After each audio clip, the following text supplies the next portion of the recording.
gumagawa po kami ng Graham balls at chocolate balls. Kasama ko ang tita ko po dito. So, tulungan niyo po kami gumawa ng Graham and chocolate balls. Wait lang. Ang tiga. Sinaya mo po So, naman.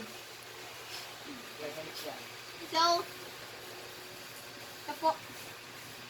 Yan. Gagawa tayo ng ano. So, gumagawa si tita ng mga Graham at chocolate balls dito. Sa atin po ay donut. Ganun. So, first na first step ko gawawa nito guys. Noon, tagaan lang kami ng mga sprinkle. Ngayon, at ako ay nagsishake-shake. Shake-shake. Na.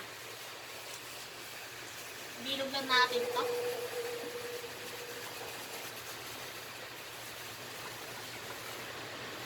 Yo! Ano sobrang laki? Bawas natin. Sobrang laki.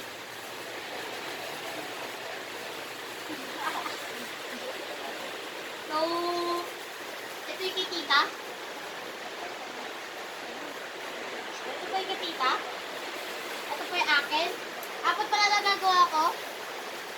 Kasi alam niyo na. So, pasin na natin yung bitna niya.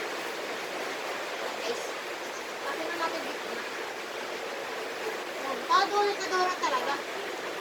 Hindi yung gagawa ka na donut tapos wala butas sa bitna. Ano donut ba talaga? Siyempre, di ba donut, gagawa ka dapat ng butas, dapat may butas sa gitna. Gagawa din tayo, no? Hindi yung gagawa ka ng donut tapos wala butas sa gitna. Gagawa tayo.